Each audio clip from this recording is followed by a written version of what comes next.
Hello and welcome back to the College Football Fanatics podcast. This is episode 4 covering week 6. I'm your host, Daniel. And I just want to hop right into it for this week. There's a lot to cover. Um, this past weekend, Georgia and Missouri played. Now, Georgia was ranked number 1 at 4-0, and Missouri was was unranked with a record of 2-2. Um, this was a really surprising game because I expected Georgia to walk in and pretty much dominate um, Missouri from day one, or from the first minute to the last minute of the game. Um, on paper, Georgia is everything that Missouri isn't, and I think Georgia expected to walk in and pretty much dominate, but that is not what ended up happening. Um, Georgia barely got by in that game, winning the game 26-22. And they did not look like the college football team that we have seen at other times in this year even. And they definitely didn't look as good as last year. Um, Missouri was just better prepared to take on Georgia than Georgia was um, to take on Missouri. And that's just putting it very simply.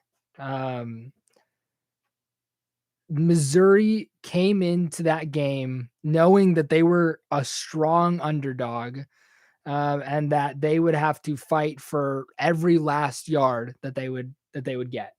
And they came in prepared to do that. Georgia was not prepared to see a Missouri team come in and compete at all.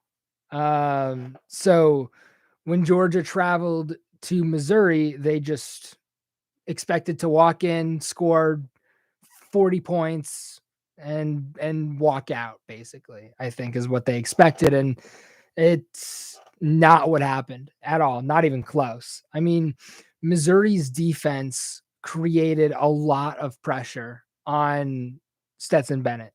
Um, Even if they weren't getting sacks or forcing him out of the pocket, they were still pressuring him into quick throws that were not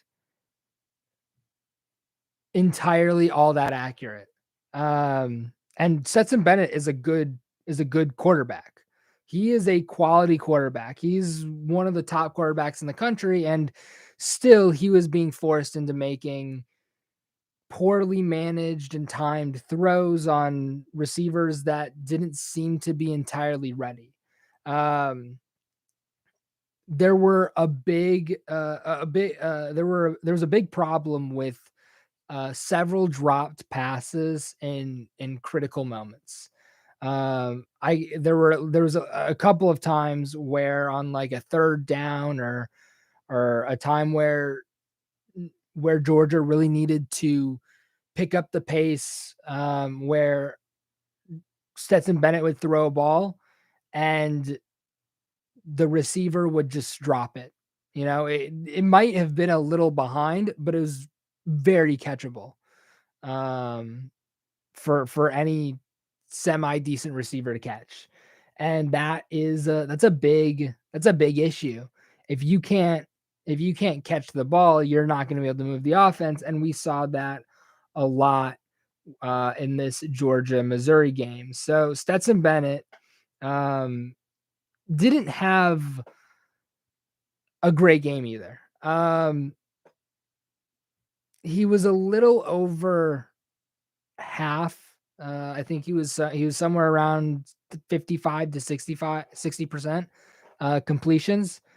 He went 24 for 43 completion to attempts, and he passed for 312 yards. So he's throwing the ball 43 times in that game and getting 300 yards, and that looks decent on paper, but he's only completing the ball 24 times for that many yards, and it's not a great he has no touchdowns. So he's getting all those yards, 312 yards for no touchdowns, with 24 completions. For a quarterback like Stetson Bennett, who's used to getting at least 2 to 3 touchdowns a game, that's a hard blow. I mean, that is a terrible game for him. Georgia's lucky that their rushing attack could pick up the pace on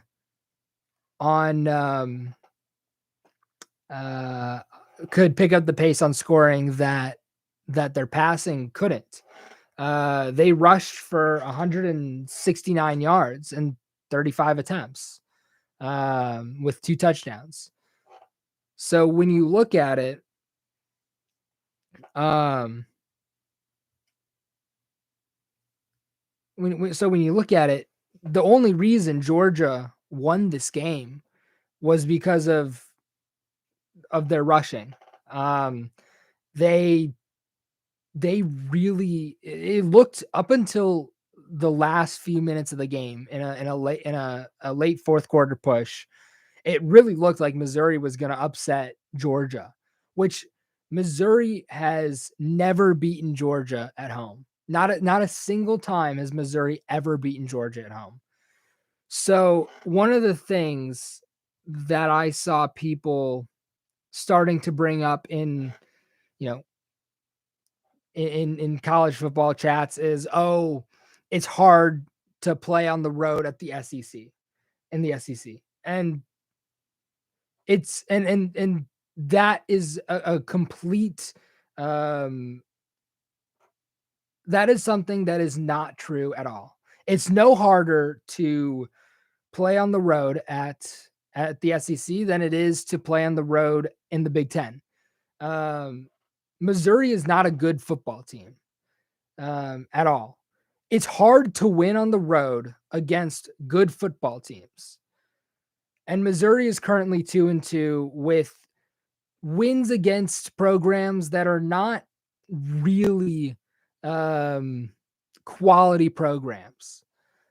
So when you think about it, it's much harder to win on the road at Iowa, at Minnesota, at Wisconsin than it is to win against Missouri. And for a team that has never lost to Missouri on the road, it's really crazy that they would almost lose, and they were ranked the number 1 team in the country. And I said this last week, and I'm going to say it again.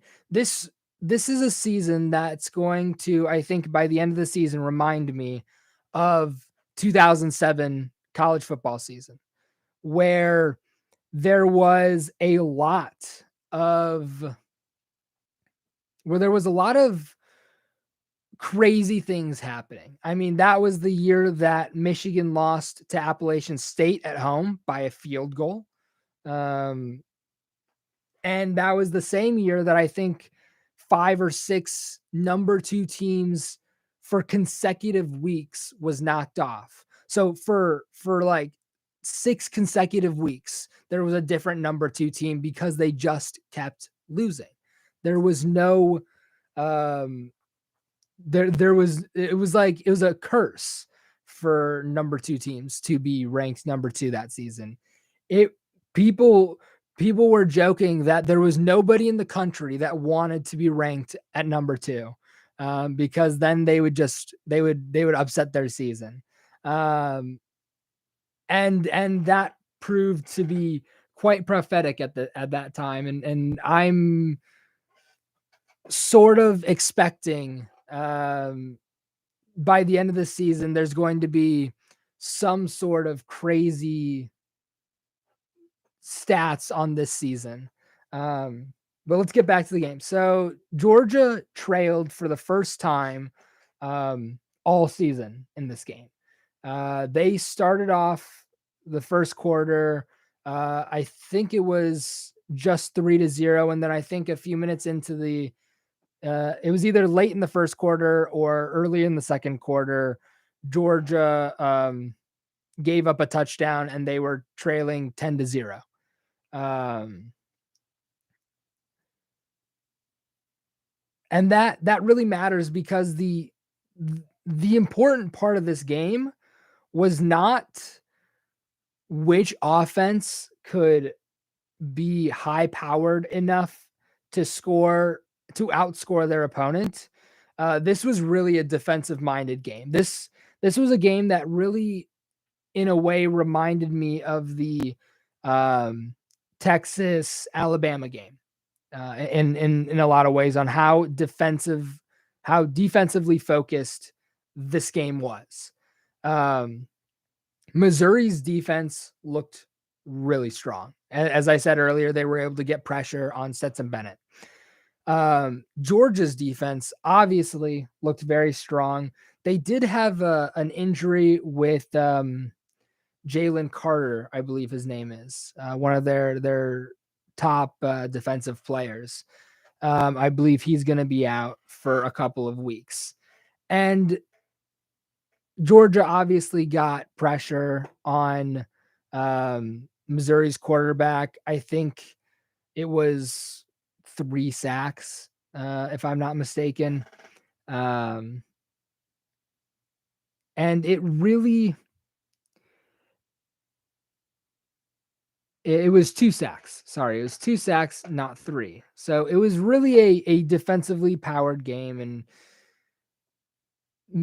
Georgia should not have Missouri should not have even been close to the level that Georgia was playing at. And yet here we are, Georgia's barely winning by 4 points, 26-22. So that's all that I'm going to have to say on this game, on that game. I'm going to watch Georgia again next week. They did drop in the AP poll. They went down to number 2, and they really um and they really deserve to drop down to number 2. In my opinion, I would have, if I was, in my opinion, they should have dropped down to number 3 for how poorly they played against Missouri.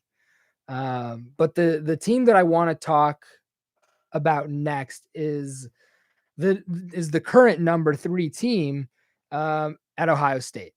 So Ohio State is my least favorite college football team um, in the entire college football universe. Um, I do not like Ohio State whatsoever. I am a Michigan fan, and I will I will live to hate Ohio State until my dying breath. I mean, I am going to hate Ohio State forever. But I'm going to at least recognize when Ohio State plays well. And this week, Ohio State played really well against a much better Rutgers team than has been shown to us in the past. Um, Rutgers is currently 3-2 after the loss to Ohio State. Um, Ohio State won against Rutgers 49-10. Obviously, Ohio State is undefeated at 5-0, 2-0 in conference. And Rutgers games before Ohio State was Iowa in week 4. They lost that game 27-10. Temple in week 3, they won that game 16-14. Wagner in week 2, they won that game 66-7. And Boston College in week 1, and they won that game 22-21.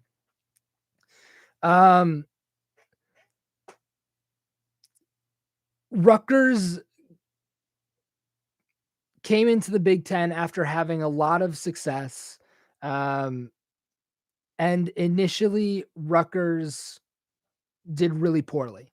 Their teams were not built to handle the size and speed that the Big Ten has, because other than the SEC, the Big Ten is the next best conference by far. Um, and if you take Georgia and Alabama out of the Big Ten, there really isn't another super great team, at least in my opinion. If you take Georgia and Alabama out of the SEC, there really isn't another super great team, in my opinion. I mean, there are good teams, and there are teams that are quality, and there are programs that are quality.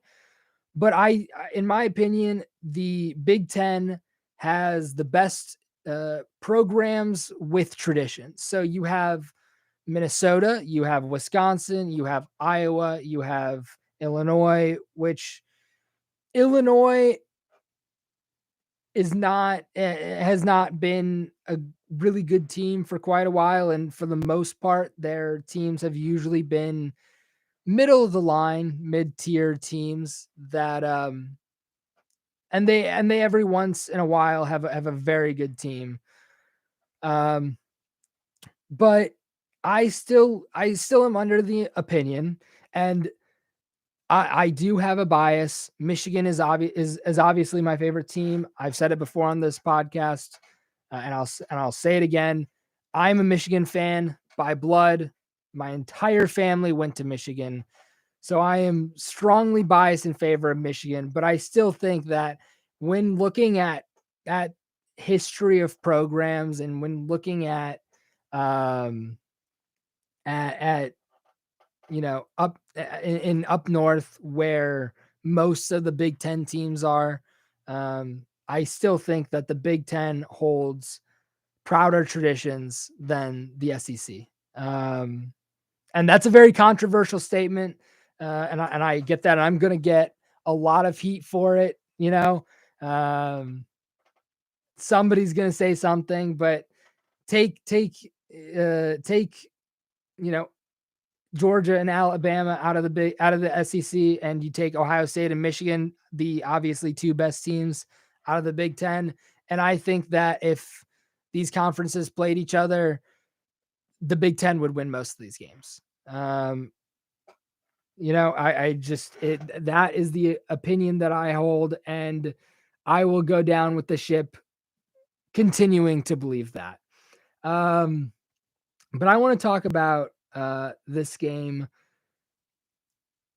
Rutgers, the only touchdown that they scored was a muffed punt that Rutgers picked up, and then a touchdown off of that muffed punt. Rutgers doesn't get that muffed punt. Rutgers doesn't get a touchdown in this game, and I would argue that they probably wouldn't have gotten a point in this game if they didn't have that muffed punt. But Rutgers surprised me, and they looked very aggressive early on. They looked really aggressive. They came in with a lot of trick plays. They came in with an onside kick after their first points. In the first 6 plays of the game, Rutgers had 4 different players line up at QB. So it was, and throughout the rest of the game, they still switched out their QB quite often, which was surprising to me because Rutgers has a player that played quarterback for them last year, Vedral. Vedral actually had to miss the first 4 games because of an injury in the offseason. And it seemed like Rutgers wasn't really sure who the starting quarterback was. And they switched out their backups, and they even put in I think they even put in a tight end at quarterback at one point. And I think that was a run play. But Vedral whenever he was in the game, more often than not, he was just tucking the ball and running. Um, and it proved fairly effective. Um, I think that I truly think that JJ McCarthy, who's Michigan's quarterback, could learn a thing or two from Vedro, because he didn't wait in the pocket for 7 seconds for something to open up when there was nothing there. Once he went through his progressions and there was nobody open, he just took the ball and ran. And Ohio State initially had some struggles getting to Vedral and stopping him.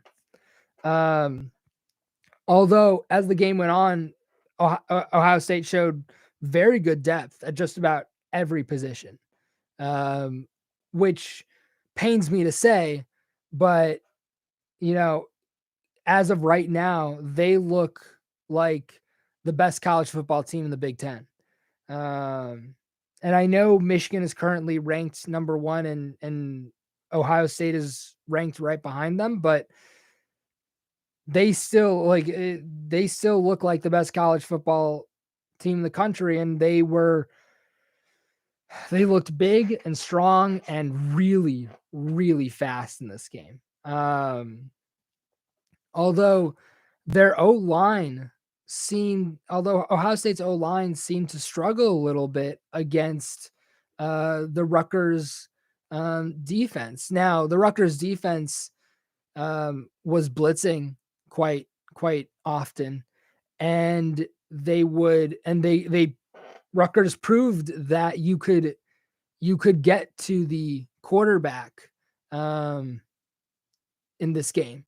That this offensive line was not a unbeatable monster of a line, that you could get past this offensive line and sack the quarterback. And even if you didn't sack the quarterback, you could still get enough pressure on the quarterback to force a bad throw and force an incompletion, or to force him to get outside the pocket and throw the ball. And CJ Stroud is one of the best outside of the pocket throwers. He has one of the best completion percentages. I don't have the exact number in front of me, but he's a very good on the run thrower. But it seems like, even though he's a great thrower, and obviously once he gets outside the pocket, he's also a great thrower. Ohio State was really, really led today by their run game, or on Saturday by the run game. Mayan Williams was the starter this year, or this week. Trayvon Henderson, I believe, was out with an injury. He did suit up in the game, but I think that they kept him off just to give him another week and see what Mayan Williams could do in this game. And the answer to the question, what can Mayan Williams do, is a lot. He can do a lot. He can run. He can run for 189 yards with a 9-yard average and a 75-yard long. And he can carry the ball 21 times in a game. And he can score 5 touchdowns in a game. So if you're looking at the question of who do you have as your starting running back now, once Trayvon Henderson comes back, the question I have is, how do you choose? How do you choose? Because Mayan Williams was asked to carry the brunt of the game, and he did the same thing the previous week, and he exceeded my expectations.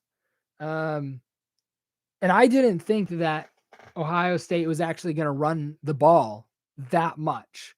Um, I was really surprised that they ran the ball as much as they did.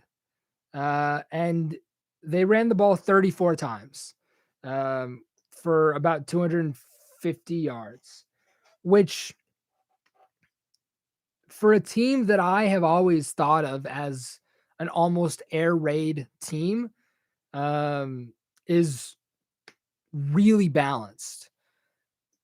CJ Stroud threw the ball 22 times and he completed it 13 times um, for only 154 yards. Now he had two touchdowns and he threw an interception.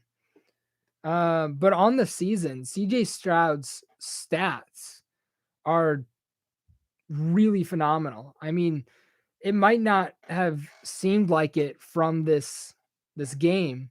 Um, but CJ Stroud is one of the best passers in college football, and that's why he's replaced um and that's why he's replaced Bryce Young as the number one Heisman contender. CJ Stroud currently has 1,376 yards passing on the season so far, and he has 18 passing touchdowns with 2 interceptions. Now, a decent quarterback wants usually like a 3-to-1 touchdown to interception ratio. TJ Stroud's is currently 9-to-1, and if he can keep that up, he can prove that he's extremely accurate. And I would not be surprised if CJ Stroud ends up looking as a contender for the number 1 overall draft pick. Maybe not this year, but next year. I don't know if he's going to stay at Ohio State at the end of the season. But you know, it's up to him. But he's looking like a number 1 draft prospect, which is quite interesting to say the least. So Mayan Williams is the next player that I want to talk about. He's currently the rushing leader over at Ohio State. He has 64 attempts for 497 yards, 8 rushing touchdowns, and he has 26 receiving yards. So he's not the it doesn't seem like he's the most versatile running back. He's not a hugely receiving running back, but he is fast. He's strong, and he can make guys miss pretty easily. So Travion Anderson, who has been out with injury, is the next top rusher with 318 yards and 3 touchdowns.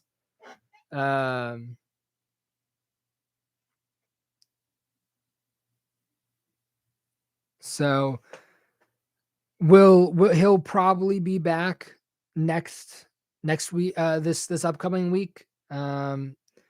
And it'll be interesting to see how Ohio State chooses to play this game with them. So the next players that I want to talk about are the next 3 top receivers for Ohio State. Emeka Egbuka. So Emeka Egbuka, and I could be totally butchering that name, and so sorry to him if I am. But he has 512 receiving yards on the season so far, and he has 1 rushing touchdown and 5 receiving touchdowns. He is the same player that muffed the punt on for Ohio State that led to a score by Rutgers. And he did something weird on that punt where he turned his back to the punter, which you aren't really supposed to do. And it there was a lot of wind in that game, so it would be understandable if the wind carried the ball more than he thought it would, and he just ended up having to run backwards. Um, but a lot of special teams returners are always taught like don't turn your back because bad things tend to happen when you do. Um, and a bad thing did indeed happen where he muffed the punt and Rutgers players were right there to recover it, and they did, and they scored on the following drive. So it was really weird to see that, and he did it again too. That same quarter, he did it again where he just turned his back and started running to try and catch the ball. And I'm like, is there not a lesson learned here to not try and catch the ball where your back is turned to where it's coming from? Because it's hard to see the ball when your head is turned. Um, but yeah, no, it was really odd to see him do that. So Marvin Harrison Jr. is the next top receiver with 405 yards on the season, and he has 6 receiving touchdowns. And then Cade Stover uh, finalizes the list with 200 yards and 2 receiving touchdowns. Um, it really seems like Ohio State is it really seems like Ohio State is building itself back up to um, beat Michigan again this year. I shouldn't say again, to beat Michigan. Um, I remember after there was a lot of press after Michigan beat Ohio State, and it was Jim Harbaugh said in a press conference something along the lines of some people are born on third and they think they've hit a home run. In when he in reference to um, Ryan Day inherited a great team from Urban Meyer, and Jim Harbaugh is just saying that Ryan Day is not as good of a coach, which is amusing to hear because even though Urban Meyer, even when after Urban Meyer left and Ryan Day continued, he still beat Jim Harbaugh, I think twice. It was either 2 or 3 times. I can't remember exactly when Urban Meyer um, retired, but it's quite interesting because the only game that Ryan Day has lost was that Michigan game, or the only um, regular season game that that Ryan Day has lost was that Michigan game last season. And other than that, I think he has 26 wins under his belt. Um, 26 or like 36 or something like that. It's either 2 or 3 seasons worth of wins under his belt. Um, so it's quite interesting. It was quite amusing to see Harbaugh say that.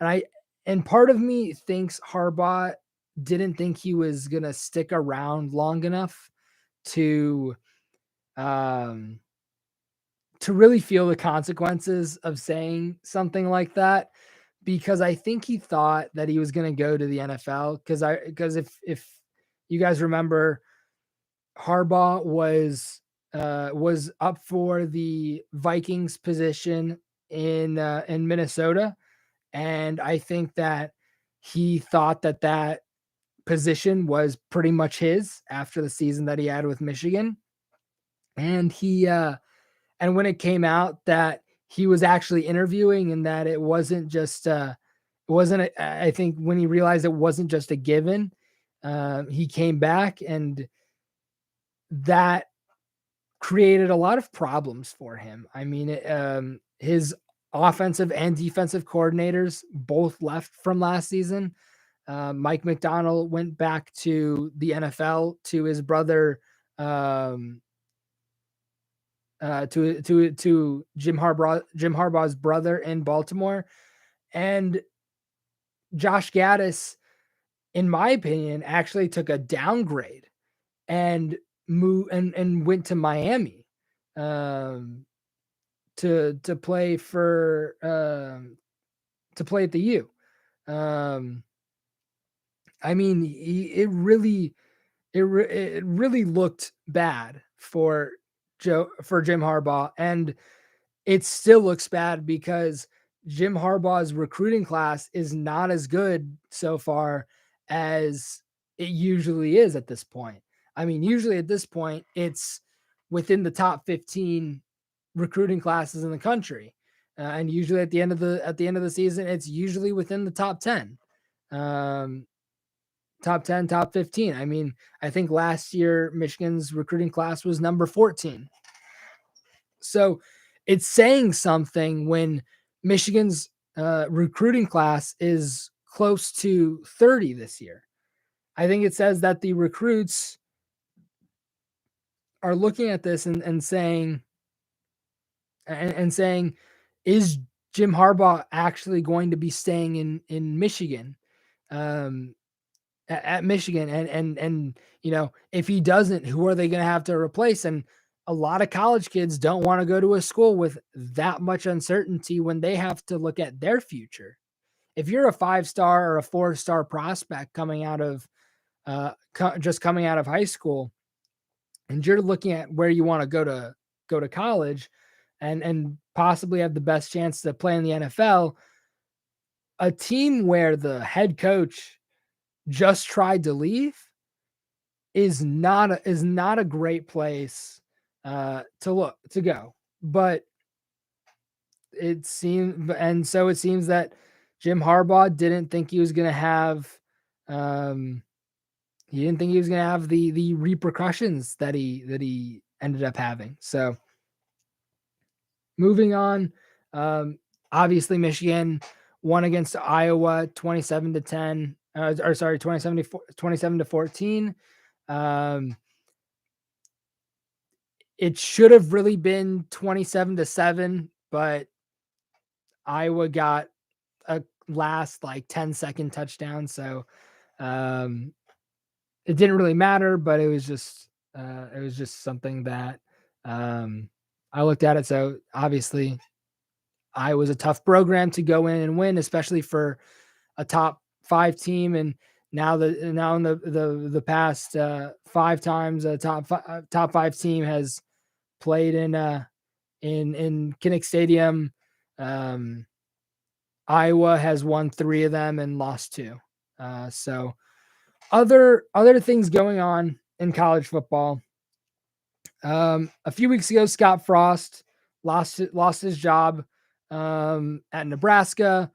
If the Nebraska athletic director would have waited like 3, I think it was 3 more weeks, I think they would have, instead of paying, I think they paid him like $7 million to buy out his contract. I think they would have only had to pay $3 million. So that was not a great business decision by the athletic director at Nebraska, but it's their money. If they want to, if they want to throw it away, all the power to them. So, um, Carl Dorrell, Carl Durrell, lost his job at Colorado, which is not surprising considering that Colorado is currently 0-5. They have looked very bad, and Colorado is the same school that that Joel Klatt quarterbacked at, who's currently Joe Klatt is currently a college football analyst and announcer and broadcaster over on Fox. He's one of my favorite broadcasters. I think he has really phenomenal takes um, on most college football big ticket items. I think that his takes are really balanced. I think in the end, he's proven right far more often than he has proven wrong. So he actually just started. He also recently started a college football podcast this season. It's over on college football on Fox, I think is the channel. Go check him out. It's really a great podcast. He talks about everything that we talk about here and more. And he has the entirety of Fox Sports behind him to get him all the numbers and ratings and rankings and everything like that. So go check him out. But it's not surprising that Colorado decided to fire Karl Dorrell.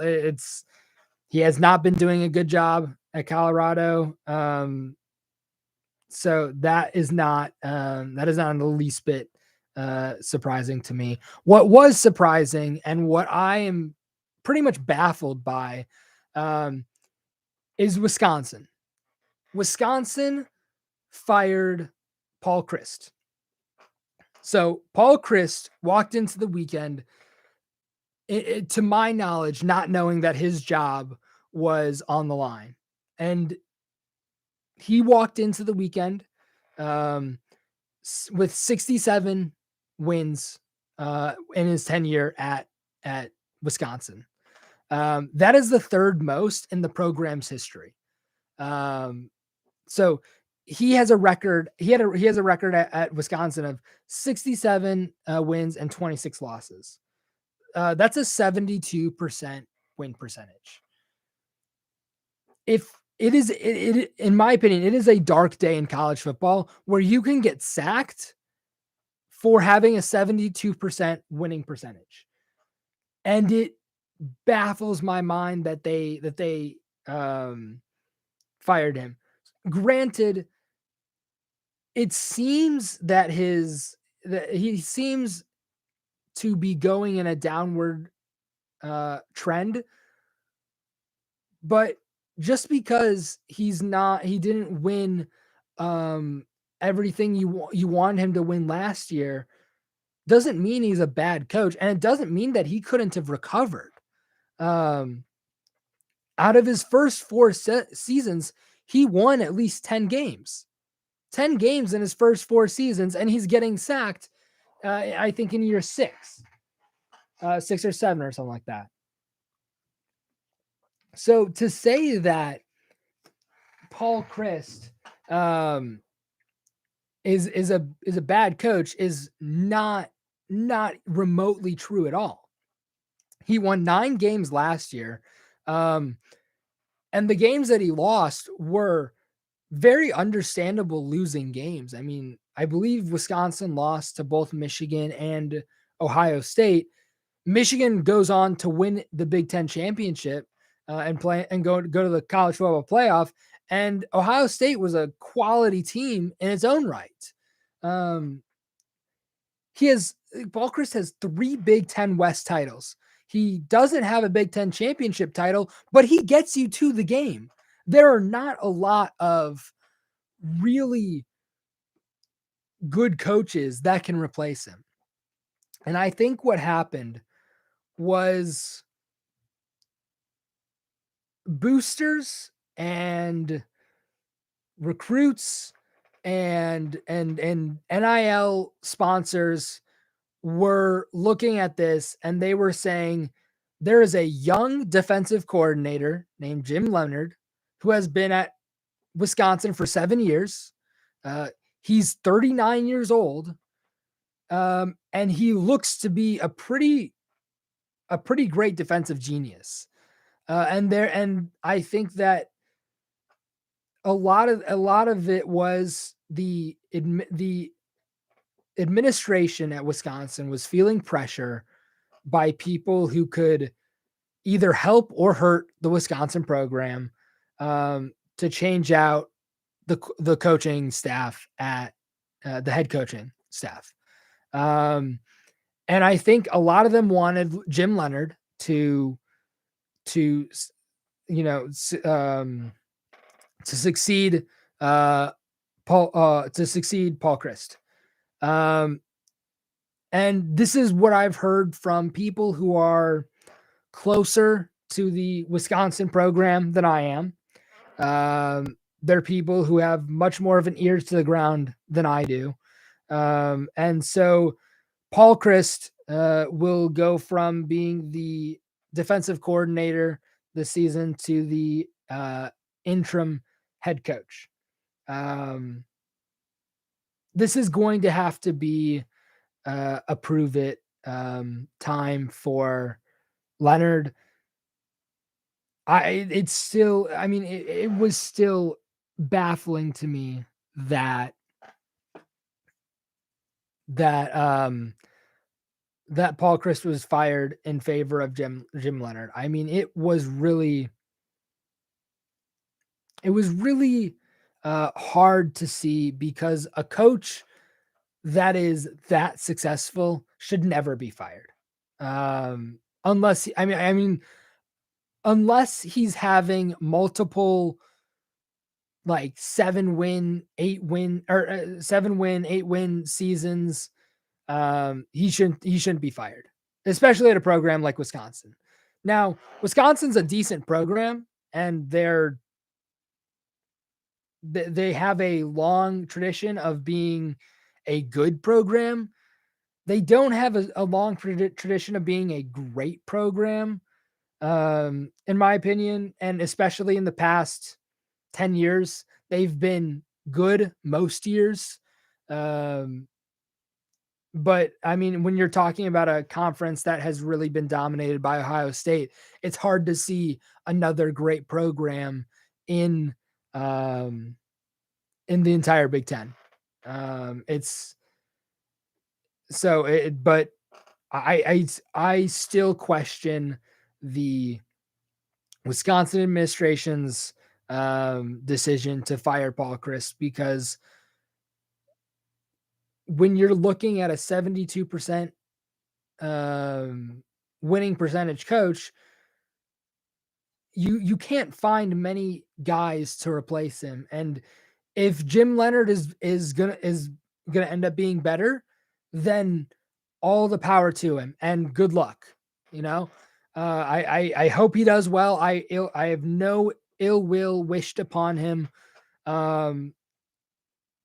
But I think that he is still a little young to be the head coach of the Wisconsin program. And I think Christ was fired way too early. Way too early. Now, Scott Frost, I want to talk about this a little bit, because this happened like right at the beginning of when I was starting this podcast. Scott Frost was fired at Nebraska. Totally understandable. Last year he had a really bad season. And his season this year was not looking any better. He lost to a Northwestern team that is not at its peak performance. It's just not. It's an okay Northwestern team, but it's mediocre. It's in the mediocre tier. It is not in the good tier of college football teams. And they played that game over in Ireland, and Scott Frost lost on a neutral site game. And it wasn't embarrassing, but it was disheartening, because I really thought that Scott Frost finally had the tools to. I thought they really had the tools and the players to win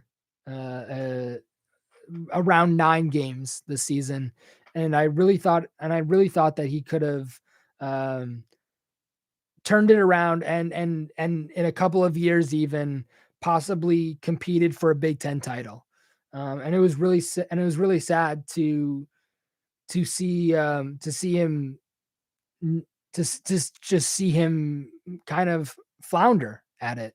But I think Nebraska was it was right to fire him and the experiment that was known as Scott Frost. So that is it for today. That is all that I have for you guys.